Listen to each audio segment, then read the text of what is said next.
I'd now like to introduce you to Deborah Hume from Minerva Engagement, who is going to develop this theme of engagement further.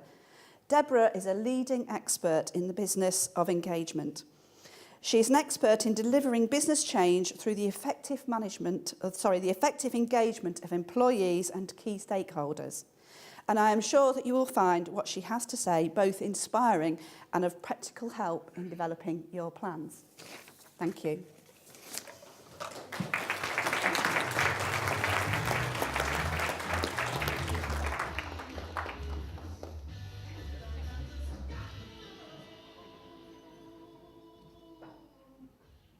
Hello everyone. As Claire said, my name is Deborah Hume, and I work in the area of internal communication and employee engagement. And I'm really pleased actually to have the opportunity to talk to you all today, because as a group of leaders and of managers, you really do hold the power to make a difference and to shape the way business works. I've worked with many different organisations, whether they be big corporates or small startups, and indeed the public sector. And one of the things that I've found as I've gone around my activity is that the leader-manager population really do have an influence, and an influence that actually vibrates out right across the organisations that I work with. Being able to understand the depth of that and the breadth of that has been really important, for me, as I've built my capability, learning and understanding, but also for the organisations that I work with and the impact that we can make. It's actually all about impact. It's about our individual impact, and it's about our collective impact. And impact and our personal responsibility, if you like, is not often something that we think about or that we bring to the fore. We tend to shy away from it, particularly in the UK culture, particularly in the British culture. Our American friends are quite happy to step into that space and say, look, I'm fantastic. And our European cousins actually are more likely to do that. But here in the UK, we tend to step back and say, oh, I'm not really that good. Thanks for the compliment, but it wasn't me. It really wasn't me. But actually, it is us. It's all of us. And as managers and leaders, we have a huge impact, not just on our teams, but on all the individuals that work around us. And to bring that to life just a little bit for you, I worked with an organisation about 3 years ago. It was very formal, actually, had a very formal culture. There were ladies in the function, but the majority of men used to come to work with their shirt and their tie. And then they hired a new head of function who was fantastic, really dynamic, very creative, but he didn't wear a shirt and tie. He actually wore his collar open like I've got mine now. And this organisation and the men within this organisation had been wearing shirts and ties buttoned to the top for 8, 9, 10 years. And it was phenomenal because within 3 weeks or thereabouts, 2/3 of the males in that function had ditched the tie and were all coming to work with an open neck shirt. What was interesting about it was that nobody had actually said anything. There'd been no email from HR. The team leader hadn't got everybody together and had a big discussion about it. He'd just been himself, and everybody had followed the behaviour, if you like, that had been modelled. And understanding that people follow our behaviour, regardless of whether we do it consciously or unconsciously, is actually quite important. It also stretches, funnily enough, to our emotions. One of the things that they've actually found now is that our emotions really do, as John Grint said, who's a leadership academic, they really do travel through organisations like electricity through wires, and they go that fast. So as we sit in this room now, whether you know it or not, all of our brains have actually connected in with each other. So if I stand in front of you in quite a low state, or quite agitated, or quite angry, believe me, you will go to lunch quite agitated or quite angry. You won't necessarily actually attribute it to me, but I will be able to influence you in that way. So our behaviour counts, and our emotions count. They also have a huge importance when we're talking about driving employee engagement. So There are many drivers to employee engagement. I know you know. Claire, you mentioned some of them when you did the introduction. HR process drives employee engagement. Career development drives employee engagement. Pay and reward drives employee engagement. In fact, it would be really easy to kind of stand back and say, you know what, the organization does employee engagement.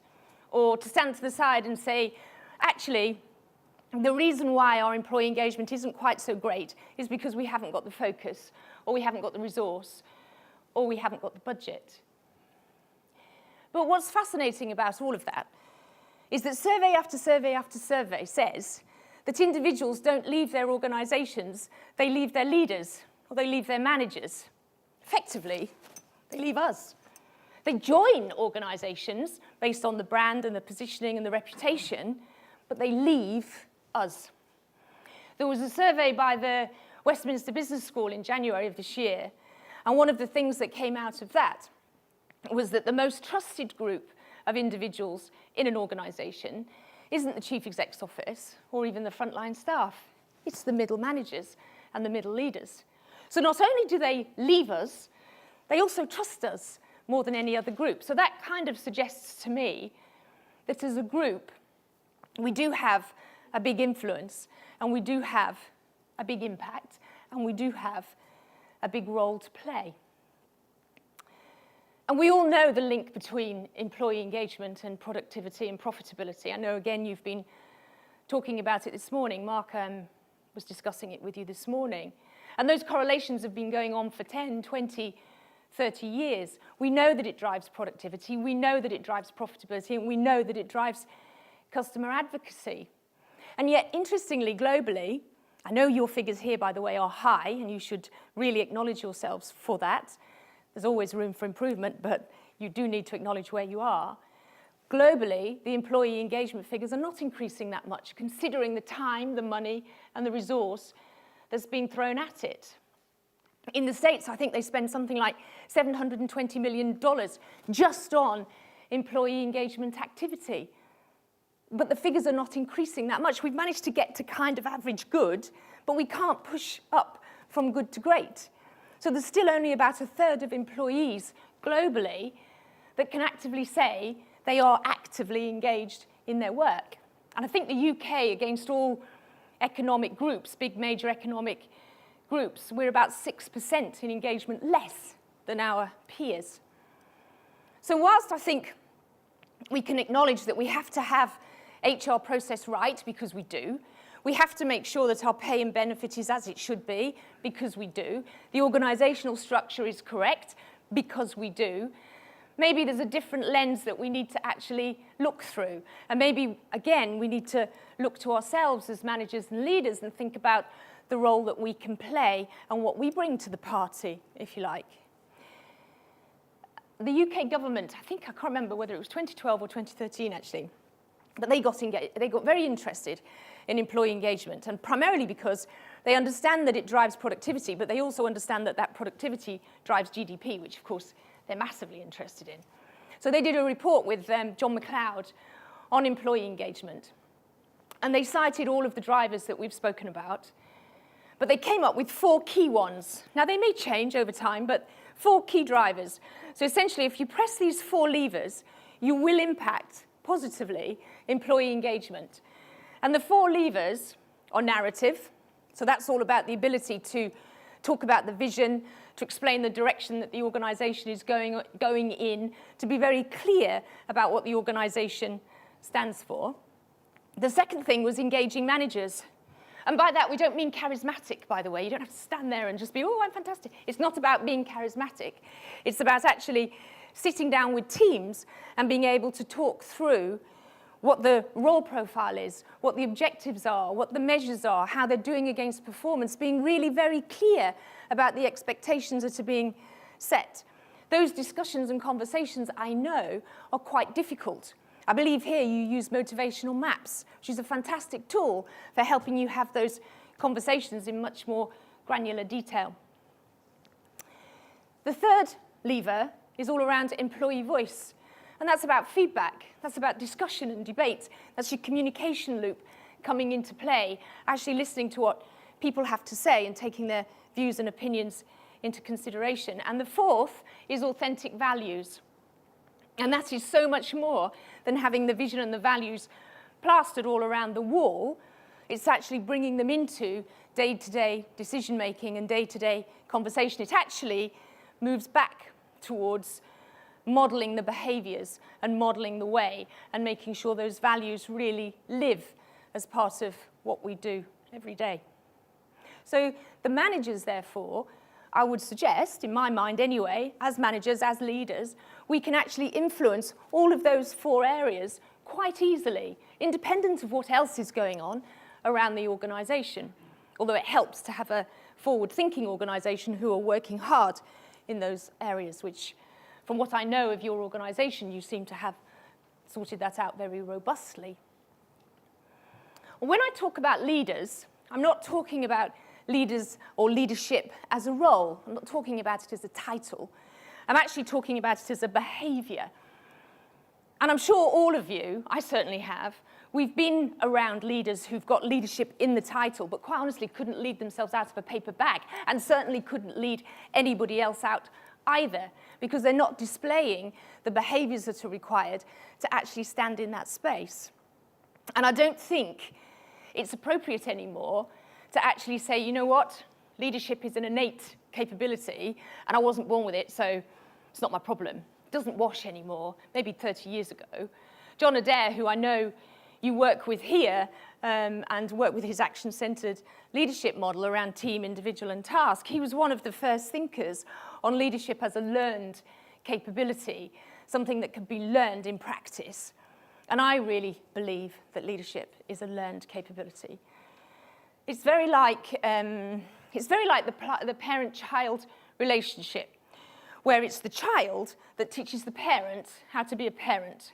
So you can read the books on being a parent, you can talk to your in-laws, you can talk to your friends, you can talk to your partner, you can talk to whoever, but it's only when you actually put it into practice and stand into that space and start to interact with that child at various stages of its existence and listen to the feedback that's coming back that you really learn how to be a parent. And some of us never learn how to be a good parent, by the way, but it's only when you put it into practice that you have an opportunity to learn. And leadership is the same. It's something that can only be learned, rather than taught, in practice. So it's only when you step into the space of leadership and you actually start putting into practice the things that you've read about it, and there's plenty to read. If they stopped writing the books on leadership today and you started to read all of those books, it would take you 45 years non-stop without any stopping for sleep. So there's plenty to read, but it's only when you actually step into the space and you start to listen to the feedback that's coming to you and reflect on how you have behaved in a certain situation that you can really start to hone your leadership capabilities and build, if you like, your leadership practice. And it is a lifelong journey. The interesting thing about leadership is, whilst there are many models, there are also certain ways of thinking that if actually we follow and involve ourselves in certain practice, we can improve our leadership. So those actually map quite interestingly back to the employee engagement drivers. So for example, good leaders actually know how to tell a good story. They're very good at sharing the vision. They're also very, very good at modeling the way. I think I need you to move the slide on, Vic, sorry, thank you. They're also very good at modeling the way, and they're also extremely good at collaboration and listening. All absolutely critical skills when it comes to helping build the leadership capability. So if we can concentrate on those areas, we will almost by default start pressing some of the levers that actually start to drive employee engagement. And it's not easy, it's a really difficult task. So if I look at my own journey, yes, I lead teams now and I do different things, but it's not been easy. I was born and brought up on a farm. So the majority of my conversation for the first 16, 18 years of my life was with animals, cows, pigs, horses, cats, whatever. And also it was a very male-dominated environment, so you had to learn to be quite direct and hold your own. And a spade is a spade. It's not a an extractor for soil. It's a spade, and that's what you call it. So whilst that gave me certain strengths, it also, as I started to lead teams, highlighted certain weaknesses. So for example, I can be quite clear in terms of vision and where I want to go, and I will communicate it to people, but my empathy is practically zero. So what I don't realize is I've left a whole tsunami in my wake. And you know, that's taken quite a lot of coaching, NLP, practice, step out, fail, practice again, do it again, through many, many years to start building that capability. I'm much better at it now. Actually, I think my teams would say I'm okay now. I'll never be brilliant, but I'm okay. But it's a daily reflection and a daily consideration. It just doesn't happen like that. It's something that we all have to work at. So, employee engagement is not easy. There is no golden ticket. Leadership capability and learning is a choice. Leadership is absolutely a personal choice. We either want to step into that space or we don't. And it's difficult. And it's not something that can happen in 5 minutes.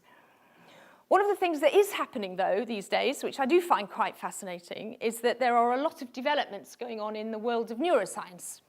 So people are examining our brains in much more detail than they've ever done in the past, which actually, from a leadership point of view and understanding behavior, is really important. So we know now, for example, we used to think that fear was a motivator. It's not. Fear is absolutely not. Fear, absolutely, they have now proved, makes us completely stupid. When we are in a fearful situation, our decision-making capability reduces to practically nothing. And fear can be conscious or unconscious. So conscious, there's a truck coming and I can't get out of the way, fear. Unconscious, something's happening in the organisation, I think it's going to affect my job, but I don't really know, and they haven't really told me, and I don't really know whether I'm going to keep my job or not. Unconscious. Shuts down the decision-making, not just for the individual, but whole teams and entire organisations. The way that you mitigate that is through your open discussion and debate, the transparency of what's happening and listening to the feedback. The other thing they found about the brain is we can't multitask. And believe me, women can't do it either. It's a fallacy. So if I am typing and somebody's talking to me, I am either making mistakes in my typing or I'm not listening to a word that person is saying. But I'm actually not doing both. I'm not doing both. Completely 100%. It doesn't matter how much I think I'm doing both, I'm not doing both.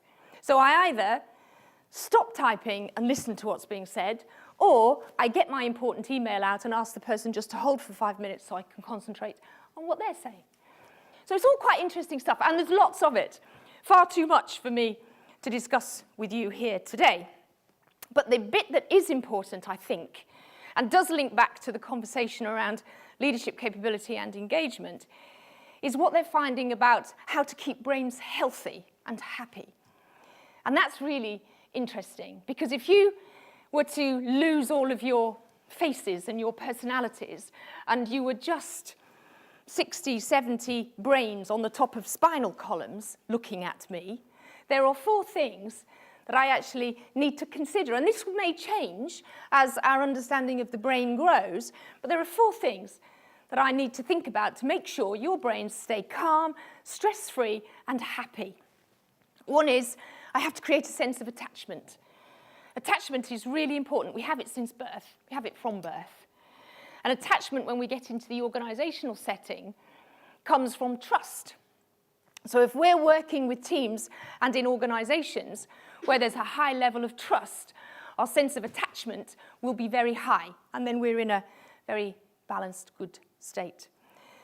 The second thing is pleasure maximisation, which is this fear thing I was talking about earlier. We lean towards pleasure and we move away rapidly from fear. So the more, as an organisation, we can be open and transparent in our communication, the more we can create pleasurable experiences and move away from fear state, the more happy the brain will be. And the third thing is self-esteem. And self-esteem is really important on 2 levels, actually. As an individual, in different levels, because I know we're all different, and I guess this comes out of your motivational map activity as well, but generally, as an individual, I need to feel that I'm valued, and I need to feel that I'm good at what I'm doing. And I get a big buzz from that. I also, though, need to feel that you think I'm valued, or that you value me, and that you think I'm good at what I'm doing. Because if you don't, or if I don't, I get all stressed and out of sync. And that comes from, that self-esteem piece comes from, again, feedback.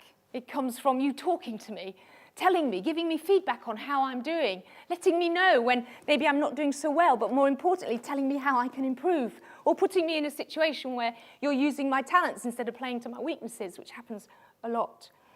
And then the final thing around the brain is autonomy and control. We all need to feel that we're in control, even if it's just a little bit. And the autonomy and control doesn't mean that we have to all be chief exec or we have to all be MD.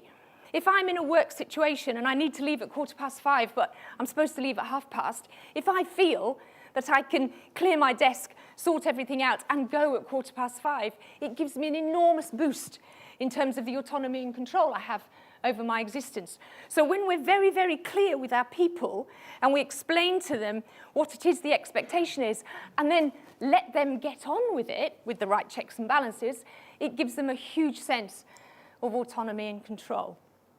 The interesting thing, when we started to map all of these elements out, so if you think about it, I've just talked relatively quickly through the importance of our personal impact. We all have an impact, whether we want to be conscious or unconscious about it. It's up to us, but we can't deny it. We have the opportunity to make or break somebody's day at any moment on any day, regardless of whether we're just an individual or a leader. But when you add that title in, it becomes even more important to people around.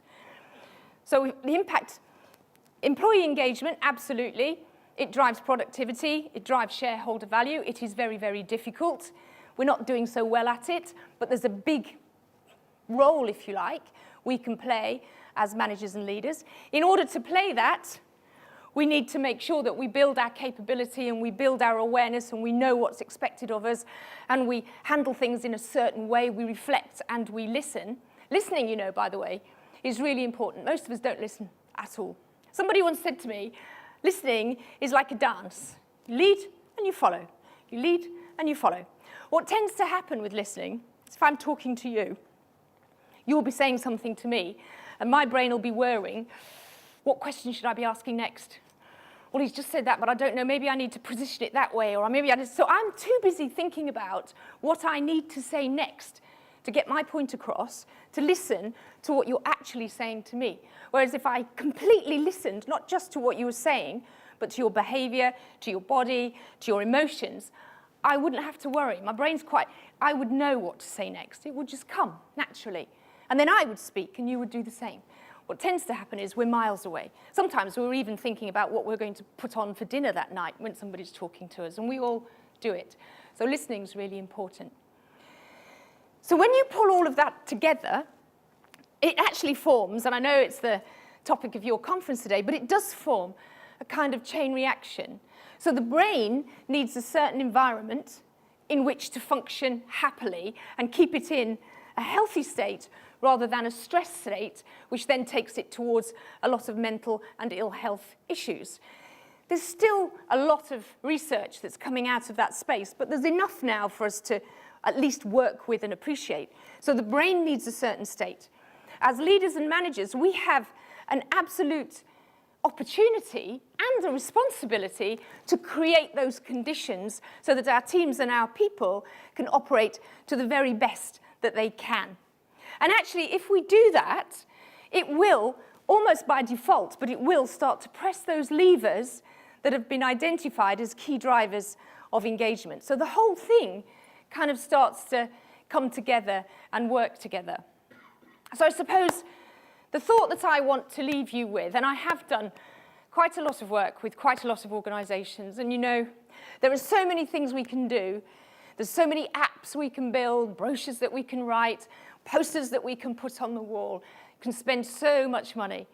But all of it is absolutely useless. You might as well tip it down the toilet. If the managers and the leaders in that organization don't understand it, haven't bought into it, and are not stepping into the space that they can take. Because I love this quote.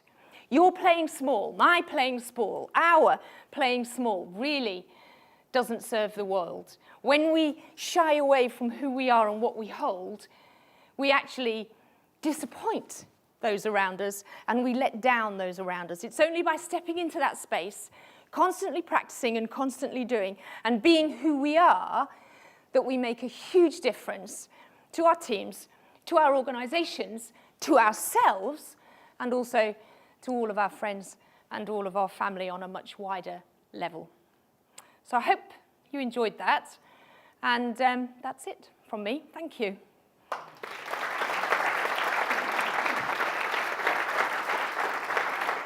Thank you. I know Claire's going to come up and explain lunch and dinner arrangements in a minute, but I don't know if anybody has any questions. I'm happy to take some questions if there are any. If there aren't, I'm also happy to go back to my seat. So I'll be led by you guys. I thought it was really interesting that with the managers you can take responsibility, you learn to take more responsibility.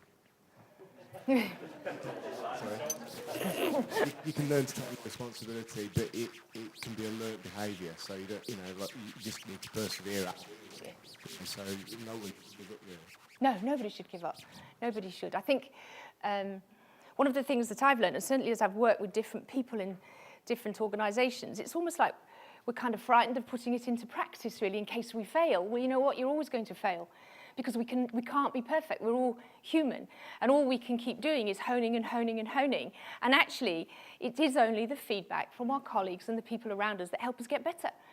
Because you can read about it, but you can't really be taught it. It's like what I'm doing now. I can read about how to present until the cows come home, but my stomach's still going to be doing this, and it's only when I get on this stage and practice, by the time I've done it 15 times, I might be okay, but the first 3 or 4, you don't want to be in the audience. That's kind of how it works.